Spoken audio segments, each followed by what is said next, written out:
안녕하세요. 유품교회 학생의 가스펠 프로젝트 신약 3권 8과 말씀을 시작하겠습니다. 오늘은 약속한 대로 내가 돌아왔다 라는 제목으로요. 요한복음 20장 19절에서 23절 말씀을 함께 살펴보겠습니다. 계속해서 우리는요, 예수님의 부활의 증인들을 만나보고 있습니다. 예수님이 부활을 하신 것을 가장 먼저 알게 되고 또 실제로 예수님을 만났던 사람들은 막달라 마리아를 비롯한 여자들이었습니다. 그들은 예수님의 시체에 향품을 바르러 안식 후 첫날 새벽에 무덤을 찾아갔다가 부활하신 예수님을 만나게 됐었죠. 그들은 그 소식을 제자들에게도 전했어요. 그런데 제자들은 믿지 않았습니다. 그들에게 부활은 허탄한 소리로 들렸을 뿐입니다. 베드로가 가서 예수님의 무덤을 보고 비어있는 것을 확인하긴 했지만 부활하신 예수님을 만나보지는 못했습니다. 엠마오로 가던 두 사람은요, 여기까지의 상황을 알고 실망한 상태로 예루살렘을 떠났었죠. 그런데 그들에게 부활하신 예수님께서 나타나셔서 구약 성경을 통해서 메시아가 고난을 받고 영광에 들어가야 한다라는 것을 증명해서 보여주셨습니다. 그리고 그렇게 됐을 때 그들의 마음이 뜨거워졌습니다. 하나님께서 그들의 눈을 가려주셨기 때문에 그들은 예수님을 처음에는 알아보지 못했었지만 이 성경의 예언들이 그들에게 바르게 이해가 되니까 그들의 마음은 기쁨으로 벅차 올랐었던 거죠. 그리고 나서 하나님께서 그 두 사람의 눈을 밝게 하셔서 예수님을 알아보게 하셨습니다. 그렇게 부활의 증인이 플러스 2가 된 겁니다. 성경을 통해서 메시아의 고난과 영광에 대해서 그들이 깨달았고요. 또 예수님을 직접 그들의 눈으로 보았기 때문에 그들은 이 엠마오에 그냥 머물러 있을 수가 없었습니다. 그래서 그들은요, 곧장 일어나서 예루살렘으로 돌아갔습니다. 11 제자가 있는 곳으로 갔습니다. 그런데 그곳에서는요, 또 시몬, 그러니까 베드로죠. 이 베드로가 예수님을 만난 이야기를 하고 있었어요. 부활의 증인이 여자들과 또 엠마오로 가던 두 제자 외에도 또 한 명이 더 생겼던 겁니다. 11 제자와 또 함께 있었던 그 사람들이 있었죠. 그 사람들은요, 처음에 이 여자들을 통해서 전해졌던 그 부활의 소식을 믿지 못했었지만 이 베드로 그리고 또 엠마오에서 온 두 제자들의 증언을 듣고 이제는 예수님께서 부활하셨다라는 것을 확신할 수 있게 됐을 겁니다. 여기까지가 오늘 본문인 요한복음 20장 19절에서 23절 이전의 상황입니다. 저녁이 되고 밤이 됐지만 여전히 부활의 날은 끝나지 않고 있었습니다. 19절은 이렇게 시작을 합니다. 이날 곧 안식 후 첫날 저녁 때에 제자들이 유대인들을 두려워하여 모인 곳의 문들을 닫았더니 이 말씀을 기록한 요한이요, 이때의 상황을 아주 정확하게 알고 있었습니다. 그도 그 자리에 처음부터 함께하고 있었기 때문이겠죠. 처음에는 여자들이 전해준 이 예수님에 대한 부활의 소식을 믿지 못했었고 이제는 이 베드로와 엠마오에서 온 그 제자들의 증언을 통해서 예수님이 부활하셨다라는 그 사실을 알게 됐습니다. 하지만 여전히 그들은 불안한 가운데 있었어요. 두려움 가운데 있었습니다. 여러 증인들이 있기 때문에 예수님께서 부활하셨다라는 것은 사실이겠지만 그들 중에 예수님이 계시지는 않았습니다. 오히려 그들에게 더 현실로 느껴졌었던 것은 예수님을 죽게 했었던 그 유대인들이었습니다. 그들이 자신들도 체포해서 죽일 수 있다라는 그 사실이 제자들에게는 더 가깝게 느껴졌을 겁니다. 그래서 그들은 두려움 가운데 있었고요. 한 곳에 모여서 문을 닫아두었습니다. 단순히 문을 닫아뒀다라는 것은요, 이 상황에 맞지 않겠죠. 밖에서 들어오지 못하게 문을 꼭꼭 잠가둔 겁니다. 그때 놀라운 일이 일어났습니다. 예수께서 오사 가운데 서서 이르시되 너희에게 평강이 있을지어다. 네, 제자들이 정확하게 원했었던 그리고 또 그리워했었던 그런 상황이 지금 벌어진 겁니다. 예수님께서 그들 가운데 계셨습니다. 여기 묘사된 것을 보면요, 밖에서 막 문을 두드리고 누군지를 확인시키고 그러고 이렇게 들어온 것이 아니에요. 그렇죠? 두려워서 안에서 문을 잠궈두고 있을 때에 그들 가운데 예수님께서 그냥 나타나신 겁니다. 예수님께서 무덤에서 나오실 때 돌을 굴릴 필요가 없었던 것처럼 예수님께서 이 방으로 들어오실 때도 문을 열 필요가 없었습니다. 부활하신 예수님은 그들 가운데 그저 나타나셨습니다. 그리고 말씀하셨습니다. 너희에게 평강이 있을지어다. 여자들에게 나타나셨을 때도 비슷한 그런 인사를 하셨었죠. 평안하냐라고 그렇게 인사를 하셨었는데요. 문자적으로 그 말은 기뻐하라라는 의미였다라고 제가 말씀을 드렸었어요. 그런데 여기서 예수님은요, 제자들에게 실제로 평안이 있을지어다 라고 그렇게 인사를 하셨습니다. 이 두려움에 떨고 있었던 그들에게 이 순간 가장 필요한 것이 바로 마음의 평안이었기 때문인 거죠. 그리고 그 평안은 예수님이 그들 가운데 계심으로써 함께 하심으로써 그들이 누릴 수 있는 것이기 때문에 예수님은 그들에게 이제는 평안하라, 평강하라 라고 말씀을 하신 겁니다. 예수님은 그들을 책망하지 않으셨습니다. 내가 그렇게 말했는데 어떻게 이 부활을 믿지 못하고 두려워서 여기 이렇게 구석에 숨어 있냐, 그런 식으로 나무라지 않으셨어요. 엠마오로 가던 두 제자가 성경의 예언을 제대로 이해하지 못하고 절망한 모습을 보면서 그들에게 어리석다라고 책망을 하셨었는데 여기서는 그렇게 하지 않으신 거죠. 예수님은 두려움에 떠는 자들을 먼저 위로하기를 원하셨습니다. 그들이 더 이상 두려워하지 않기를 원하셨습니다. 예수님이 그들 가운데 계셨기 때문입니다. 이제는 그들이 두려워할 이유가 없기 때문에 예수님은 두려워하지 말라라고 하시는 겁니다. 평안하라고 말씀을 하시는 겁니다. 누가에 따르면요, 제자들은요, 그들 가운데 나타나신 예수님을 처음에는 영으로 생각을 했어요. 우리한테 확 와닿는 표현은 유령이나 귀신이겠죠. 부활하신 예수님에 대한 증언을 들었고요. 그리고 그것이 사실일 것이라고 생각은 하고 있었겠지만 그것을 실제로 보고 믿는 것은 또 다른 문제였었던 거죠. 그만큼 이들은 예수님이 부활하실 것을 상상도 하지 못하고 있었다라고 우리가 생각할 수 있습니다. 생각해보면 참 신기한 일이에요. 그들은 실제로 예수님이 죽은 사람을 살리는 것도 봤잖아요. 그렇죠? 따라서 이들이 죽은 자는 절대로 다시 살 수 없어 라고 생각하고 있었던 것도 아닙니다. 문제는 그런 일들을 누가 하셨냐면은 예수님이 하셨다는 거죠. 예수님만 죽은 자들을 살리셨습니다. 그런데 그 예수님이 죽은 거죠. 이 어떤 병도 고칠 수 있는 의사가 있는데 그 의사가 병에 걸린 것하고 똑같은 겁니다. 다른 사람은 고칠 수 있겠지만 자기는 고칠 수 없는 거죠. 제자들에게 있어서 예수님의 죽음이 그런 의미였을 겁니다. 예수님은 죽은 자를 살릴 수는 있지만 죽은 예수님을 살릴 자는 없었던 겁니다. 하지만 그들이 나중에 분명히 알고 선포하게 됐었던 것처럼요, 하나님께서 예수님을 살리셨습니다. 그래서 사도들의 말을 보면은 예수님께서 부활하셨다라는 표현보다는요, 하나님께서 예수님을 다시 살리셨다라는 표현이 더 많습니다. 제가 몇 구절만 읽어드리면 사도행전 2장 32절 보시면 이 예수를 하나님이 살리신지라 우리가 다 이 일의 증인이로다 라고 말했고요. 3장 15절에서는요, 생명의 주를 죽였도다. 그러나 하나님이 죽은 자 가운데서 그를 살리셨으니 우리가 이 일의 증인이라. 사도행전 5장 30절은요, 너희가 나무에 달아 죽인 예수를 우리 조상의 하나님이 살리시고, 고린도전서 15장 15절도 이렇게 말씀을 합니다. 또 우리가 하나님의 거짓 증인으로 발견되리니 우리가 하나님이 그리스도를 다시 살리셨다고 증언하였음이라. 만일 죽은 자가 다시 살아나는 일이 없으면 하나님이 그리스도를 다시 살리지 아니하셨으리라. 예수님은요, 십자가에서 돌아가실 때 내 영혼을 아버지 손에 부탁하나이다 라고 그렇게 말씀을 하셨습니다. 아버지 하나님은 예수님의 이 죄를 위한 희생의 제사를 기쁘게 받으셨고요. 그 증거로 예수님을 다시 살리신 겁니다. 예수님의 부활은요, 그저 놀라운 기적으로서만 우리들에게 주어진 것이 아니라요, 이 예수님의 죄를 위한 구속 사역이 그렇게 완성되었다라는 것을 보여주는 증거였던 겁니다. 로마서 4장 25절은 그래서 이렇게 말합니다. 예수는 우리가 범죄한 것 때문에 내줌이 되고 또한 우리를 의롭다 하시기 위하여 살아나셨느니라. 이 놀라운 진리를 아직 예수님의 제자들은 깨닫지 못하고 있었던 거예요. 그래서 제자들은 부활하신 예수님이 그들 가운데 서 있는 것을 보면서도 그것을 현실로서 받아들이지를 못했습니다. 그래서 예수님은 그들에게 자신이 정말로 부활했다라는 것을 보여주셨어요. 20절 보시면 이 말씀을 하시고 손과 옆구리를 보이시니 제자들이 주를 보고 기뻐하더라. 예수님은 부활하셨지만 그 손과 옆구리에 선명한 자국이 남아 있었습니다. 상처가 남아 있었던 거죠. 제자들은 그것을 보고 예수님이 정말로 부활하셨다라는 것을 알게 됐고요. 기뻐하게 됐습니다. 여기서 의문이 하나 생깁니다. 왜 부활의 몸에 상처가 있을까요? 아무리 부활을 한다라고 해도 그 정도까지는 재생이 되지 않는 걸까요? 그렇지 않습니다. 부활의 몸은요, 새로운 몸입니다. 지금의 몸을 재활용해서 만든 다른 몸이 아닌 거예요. 업그레이드된 몸 정도가 아닌 겁니다. 만약 지금 몸을 어느 정도 그냥 고쳐 쓰는 거라면 많은 사람들이 부활 이후에 그냥 노인의 몸을 가지고 영생을 살아야 될 거예요. 이 정도의 상처도 다 낫지 않는다면요, 참수를 당하거나 화형을 당해서 그렇게 순교한 사람들은 그럼 어떻게 될까요? 그런 몸으로 영원을 살아야 한다라고 말하기는 어려울 겁니다. 예수님 몸에 이 상처라는 것은요, 어쩔 수 없이 그렇게 죽었기 때문에 남아있는 것이 아니라요, 일부러 남겨둔 것이라고 우리가 봐야 되는 겁니다. 계시록에서 요한은요, 이 두루마리의 인봉을 떼고 세상을 심판하는 어린 양을 보는데요, 그 어린 양은요, 일찍이 죽임을 당한 것 같은 그런 어린 양이었습니다. 죽임을 당한 어린 양이었습니다. 그걸 어떻게 알았을까요? 어린 양에게도 그런 상처가 있었기 때문인 겁니다.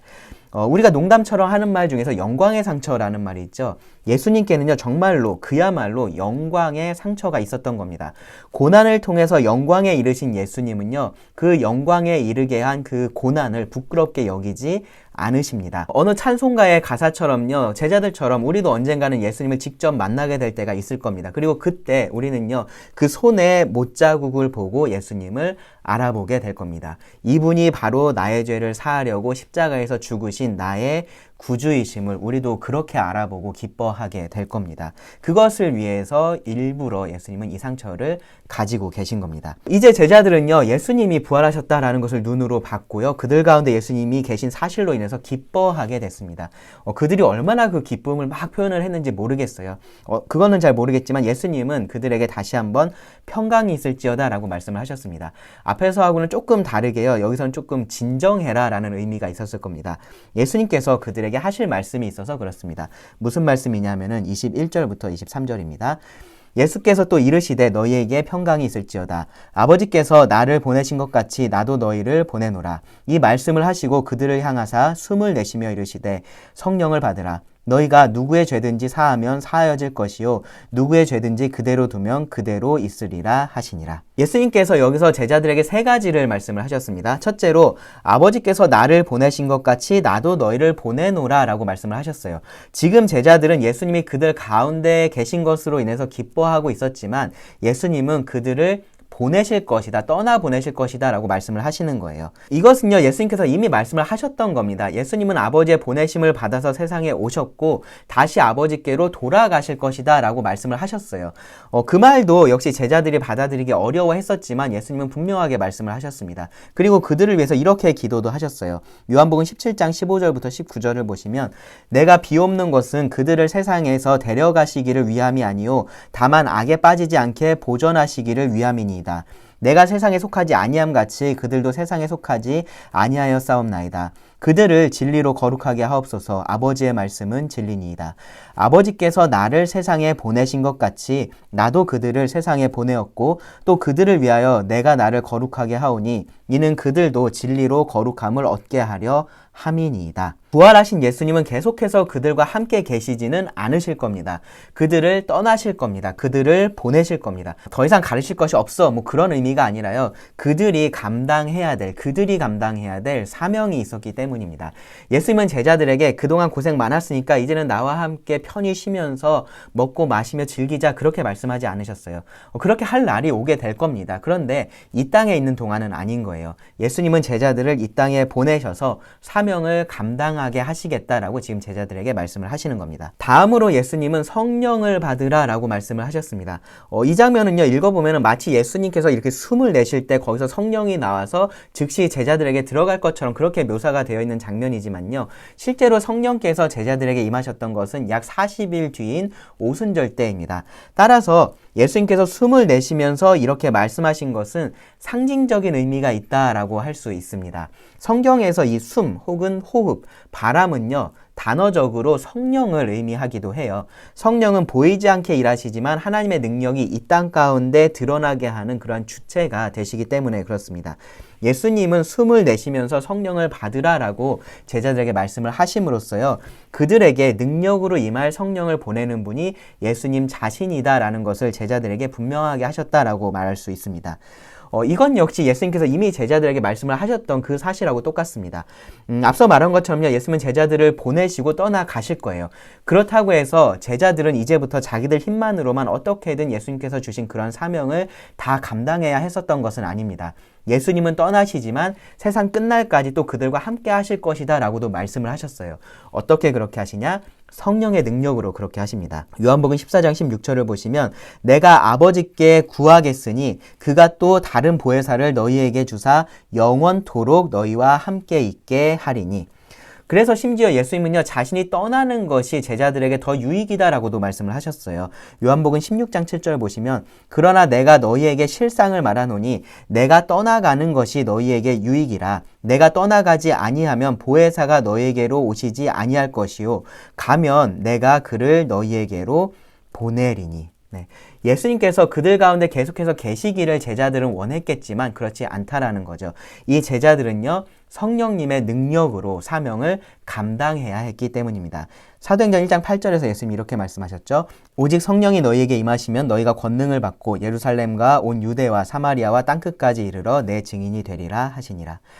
예수님은 제자들에게 사명을 주어서 보내십니다. 그러면서 그들에게 그 사명을 감당할 수 있는 능력도 주십니다. 그리고 그 능력은요, 영원히 그들과 함께 할 겁니다. 이 땅에서 계속해서 예수님을 보지 못하는 것이 이 제자들에게는요, 잠시의 슬픔은 될 수 있겠지만요, 예수님은 그들로 더 큰 일을 이렇게 해서 감당하게 하시는 겁니다. 그리고 그들을 위해서 준비된 영원한 처소로 그들을 결국은 인도하실 겁니다. 그곳에서 이들은 예수님과 영원히 평안과 기쁨을 누리게 될 겁니다. 마지막으로 예수님은요, 그들의 사명이 무엇인지를 밝히 말씀을 하십니다. 너희가 누구의 죄든지 사하면 사하여질 것이요 누구의 죄든지 그대로 두면 그대로 있으리라.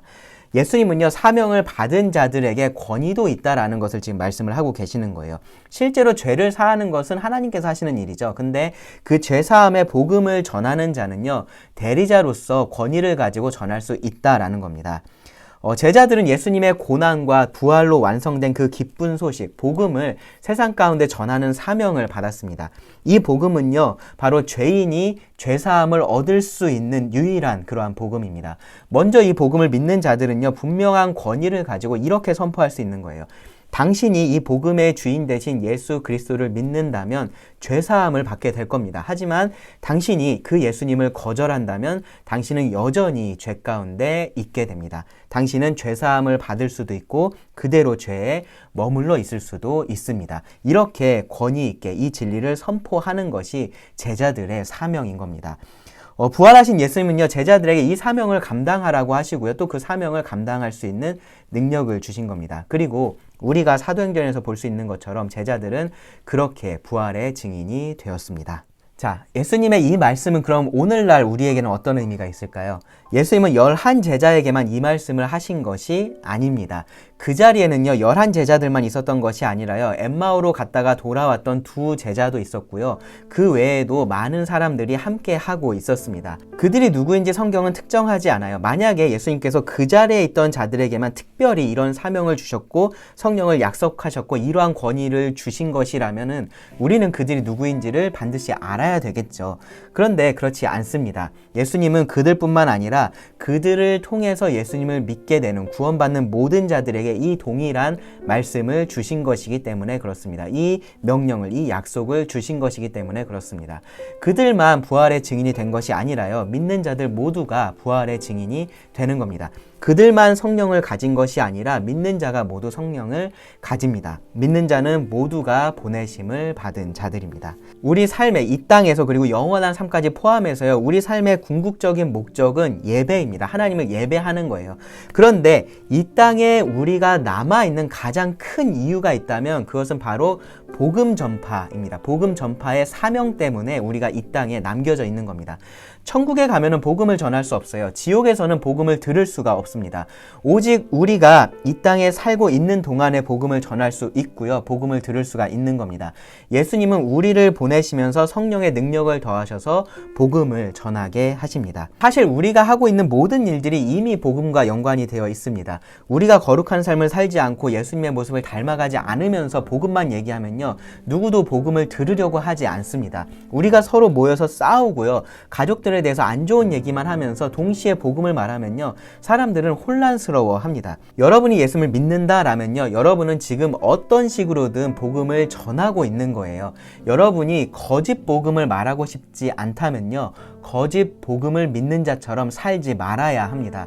참된 복음을 믿는 자로서 살고 그 복음을 선포할 수 있어야 됩니다. 그것이 예수님께서 우리들에게 주신 지금의 사명입니다. 이 말씀을 듣는 여러분들 중에 아직 예수님을 믿지 못한 분이 계시다면요, 여러분에게 선포된 이 복음의 엄중함을 여러분 아시기 바랍니다. 이미 구원의 길은 완성이 되었고요, 죄사함의 복음이 여러분에게 선포가 됐습니다. 이 복음을 거절한 것에 대한 책임은 여러분에게 있습니다. 여러분의 죄를 예수님에게 맡기지 않으면요, 그 죄는 여러분에게 그대로 있을 거고요, 결국 그 죄에 대한 대가를 영원히 치러야 됩니다. 못 박힌 예수님의 손에 들려진 그 철장이 여러분을 치기 전에, 여러분을 심판하기 전에 그분 앞에 겸손히 은혜를 구하시기 바랍니다. 은혜를 구하는 자를 예수님은 거절하지 않으십니다. 기도하고 오늘 말씀을 마치겠습니다. 하나님, 또 오늘 말씀을 통해서 부활하신 예수님을 만나고 또한 예수님께서 우리에게 주신 사명을 다시 생각하게 하여 주셔서 감사합니다. 우리가 이 사명에 합당한 자로서 살아갈 수 있게 하여 주시기를 구합니다. 들은 말씀을 주님께 의지하며 예수님의 이름으로 기도드립니다. 아멘.